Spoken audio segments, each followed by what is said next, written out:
Hi. Hello. Welcome to studio. మనం basically ఎక్కువగా financial సెక్టర్‌లో యూజ్ చేసే వర్డొచ్చేసి ఇంట్రెస్ట్. అసలు ఇంట్రెస్ట్ అంటే ఏంటి?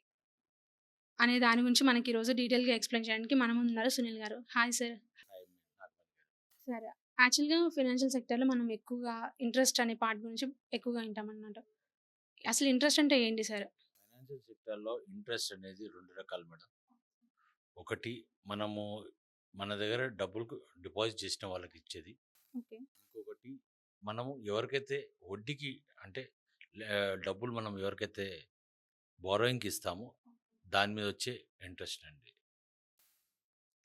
అదే సార్. నార్మల్‌గా మాకు తెలిసిన ఇంట్రెస్ట్ ఏంటంటే ఎవరికైనా ఎవరి దగ్గరైనా అమౌంట్ తీసుకున్నప్పుడు గానీ, రిటర్న్ చేసేటప్పుడు గానీ, దానికి 2%, 3%, 4% లాగా కాలిక్యులేట్ చేసి ఇస్తామన్నట్టు. కానీ మీ ఫైనాన్షియల్ సెక్టర్‌కొచ్చేసరికి 12%, 16% అలా వేరియేషన్స్‌తో చూపిస్తారు. అసలు కస్టమర్‌కి ఆ 12%కి, 16%కి బెనిఫిట్సా? బెనిఫిట్ ఉంటుందా? లేకపోతే ఈ రూపాయి, రూ. 2 వడ్డీకి బెనిఫిట్ ఉంటుందా? భలే ప్రశ్నేసారండి. అసలు ఆ ఫైనాన్షియల్ 12% అంటే సెక్టార్‌లో ఎంతొస్తది అసలు? ఫైనాన్షియల్ సెక్టార్‌లో ఇంట్రెస్ట్ ఇంతకుముందు 2 రకాలు ఉండేటియండి. Okay flat sir. ఒకటి, ఓకే. డిమినిషింగ్ ఒకటి. ఓకే. ఇప్పుడు కొత్తగా ఆర్‌బీఐ మొత్తం అది డిమినిషింగ్ మీదనే ఫోకస్ చేసి ఫ్లాట్ అనేది తీసేశారు. For interruption sorry sir. మాకు అంటే ఇంత నాలెడ్జ్ లేదు సార్. ఈ డిమినిషింగ్ మీద, ఫ్లాట్ మీద. ఫ్లాట్ అంటే ఏంటి? డిమినిషింగ్ అంటే ఏంటి సార్?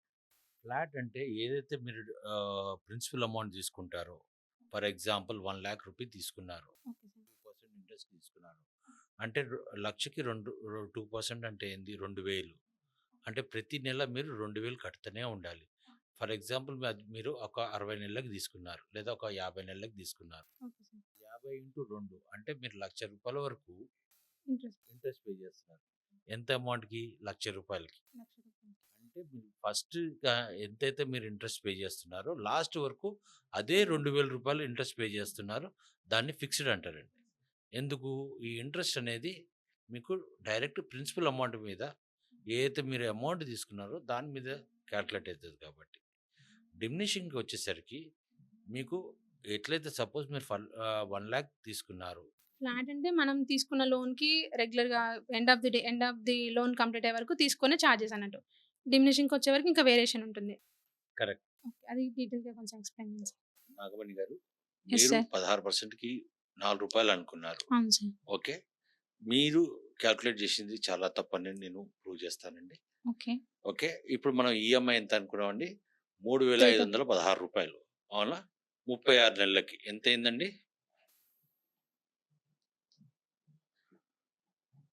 ఇది 1,00,000 రూపీస్‌కి ఓకే సార్. మనము ఈఎంఐ 36 నెలలకి ము 3 లక్ 1,26,576. 1,26,576 26,576. అవును సార్. ఇందులో లోన్ అమౌంట్ ఎంతండి? 1,00,000 రూపీ. అవునా? ఓకే. ఈ 1,00,000 తీసేస్తే మిగిలింది ఇంట్రెస్ట్.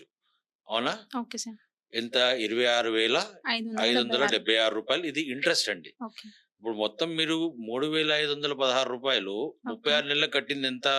రూ. 1,26,576 26,576. అవును సార్. అందులో మీరు లోన్ అమౌంట్ ఎంత తీసుకున్నారు? 1,00,000 1,00,000 అంటే రూ. 1,00,000 తీసేస్తే మిగిలింది ఏంటండి? వడ్డీ. ఇంట్రెస్ట్. ఇంట్రెస్ట్. అవునా? అదెంత? రూ. 26,000. 76 26,576 అది ఎన్నాళ్ళకి? 36 36 నెలలకండి. మంత్స్‌కి. అది డివైడెడ్ బై 36 చేస్తే ఎంతొచ్చింది చూడండి? 26,576 డివైడెడ్ బై చేయాలా సార్? 26,576 divided by 36. 36 చేయండి. రూ. 738 పర్ మంత్‌కి. 738 rupees per month. Point 22 sir. 738.22 ఇది మంత్లీ ఇంట్రెస్ట్ అండి. Monthly interest. మీరు కట్టింది. అంటే ఓకే. మీరు 36 నెలలకు కట్టిన ఇంట్రెస్ట్ ఎంత అండి? రూ. 576. 26,576. అవును సార్. అది ఎన్నాళ్ళకి? 36 36 నెలలకి. నెలలకి. అది 36తో డివైడ్ చేస్తే నెలకెంతొచ్చింది? రూ. 7,308. 7,308 రూ. 8. రూ. ఓకే. 22. అంటే ఇప్పుడు ఓకే. ఈ ఇది రూ. 1,00,000 కండి. Okay sir. ఇది రూ. 1,00,000. అదే రూ. 100 కంటే ఎంత? చిన్నప్పుడు మనము క్రాస్ మల్టిప్లికేషన్ నేర్చుకున్నామండి. అవును సార్. ఇంకా రిమైండ్ లేదు సార్. ఇప్పుడు 100 ఇంటూ 738.22 డివైడెడ్ బై 1,00,000 ఏస్తే ఎంతొచ్చిందండి? 0.738 అంటే 0.74 పైసా. ఇది మీరు కట్టేది. అంటే పావల అంటే మీరు కట్టింది 74 పైసలేనండి. 74 పైసలు. 4% కాదు. రూ. 4 కాదు. అంటే డిమినిషింగ్‌కొచ్చేసరికి మీ రేట్ ఆఫ్ ఇంట్రెస్ట్ 16% అని మీరు కన్‌ఫ్యూజ్ అయ్యి రూ. 4 అని చెప్పుకొని, అది రేట్ ఎంతకొచ్చిందండి? కదండీ! ఓకే. 16% అంటే 74 74 పైసలు. కమ్ 4 ప కమింగ్ 4 ఓకే. పైస రూ. 4 అనుకున్నానండి. Okay sir. Wrong calculation. నా నాకు నాకు వాళ్ళు చెప్పారండి. ఓకే. 74 పైస. చూసారు కదా! నార్మల్‌గా మనం 16% అంటే ఏ బ్యాంకింగ్ సెక్టార్‌లో అయినా సరే మనం 16% అంటే రూ. 4 అని చెప్పేసి నేను అనుకున్నాను. కానీ దాని ఇంట్రెస్ట్ పార్ట్ వచ్చేవరకు 75 పైసా మంత్లీ మనం పే చేసేది. ఆ 74 పైసా కాలిక్యులేషన్ అనేది క్లియర్‌గా మనకి సార్ ఇప్పుడు ఎక్స్‌ప్లెయిన్ చేశారు కదా! సార్ ఇంకా ఫర్దర్ బ్రీఫ్‌గా ఈ ఈ ఈఎంఐ అమౌంట్ ఏదైతే ఉందో ఈ 75 పైసా పేమెంట్ చేసే అమౌంట్ ఏదైతే ఉందో కంప్లీట్‌గా customer at a time pay చేయాలా? లేకపోతే ఈఎంఐ మీరు కట్టేది ఈఎంఐ మేడం. ఇప్పుడు మనము 3,516 తీసుకుందేంటండి అది EMI. Okay sir. EMI per lakh అది. అవునా ఇప్పుడు మనం ఇందాక చూసాము. ఈఎంఐ చార్ట్ చూసాము. ఈఎంఐ చార్ట్‌లో 16%కి 36 నెలలకి రూ. 3,516 అది దాని మీద కాలిక్యులేట్ చేసాము. అప్పుడు మనం ఏదైతే ఈఎంఐ పే చేస్తున్నామో, ఈఎంఐలో మీ ప్రిన్సిపల్ అమౌంట్ ఉంటది. ఇంట్రెస్ట్ అమౌంట్ ఉంటది. యాక్చువల్‌గా డిమినిషింగ్ అనేది ఎలా జరుగుతదంటే అండి, మీ ఔట్‌స్టాండింగ్ కరెంట్ మంత్‌లో ఉన్న ఔట్‌స్టాండింగ్ ప్రిన్సిపల్ అమౌంట్ మీద ఇంట్రెస్ట్ కాలిక్యులేట్ అయితదండి. ఇందాక మీరు చూసిందేంది ఫ్లాట్. ఫ్లాట్ చూసినప్పుడు ఏంది ప్రిన్సిపల్ అమౌంట్ ఏదైతే మీరు తీసుకున్నారో దాని మీద ఇంట్రెస్ట్ కాలిక్యులేట్ అయింది.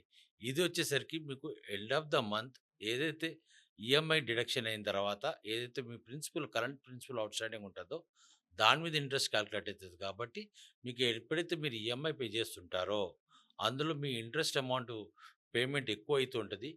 ప్రిన్సిపల్ అమౌంట్ ఎక్కువ పేమెంట్ అయితుంటది. ఇంట్రెస్ట్ అమౌంట్ తగ్గుతూ ఉంటది. ఈ సైకిల్‌నే డిమినిషింగ్ అంటారండి. కంప్లీట్ లోన్ క్లోజర్ వరకు కూడా సేమ్ ఇంట్రెస్ట్ ఉంటుందా సార్? సేమ్ ఉంటదండి. Okay sir. Thank you for giving wonderful information sir to people. చూసారు కదండీ! నార్మల్‌గా మనం బయట ఇంట్రెస్ట్‌కి అమౌంట్ తీసుకొని రూ. 2కి, రూ. 3కి ఇంట్రెస్ట్ తీసుకొచ్చుకొని ఈ అమౌంట్ పే చేయలేక సఫర్ అయ్యేదానికంటే బ్యాంక్‌ని కన్సల్ట్ అయితే ఇప్పుడు సార్ చెప్పిన ప్రాసెస్ ప్రకారం మనం at a time EMI payment చేసుకోవచ్చు. అండ్ దానికి ఇంట్రెస్ట్ చార్జ్ వచ్చేసి ఓన్లీ 74 పైసా. అది చూసింది మనం ఇప్పుడు జస్ట్ 16%కే. రెగ్యులర్‌గా ఈ 16%, 12%, 14% ఏవైతే రేట్ ఆఫ్ ఇంట్రెస్ట్ ఉన్నాయో దానికి ఎవరు ఫియర్ అవ్వకుండా కస్టమర్స్ గాని, బయట బ్యాంకింగ్ సెక్టార్‌లో గాని డైరెక్ట్‌గా బ్యాంక్‌ని అప్రోచ్ అవ్వచ్చు. బయట తీసుకొని ఇంట్రెస్ట్ తీసుకొని ఇబ్బంది పడేదానికంటే. Thank you sir. Thank you for giving wonderful information. Thank you sir.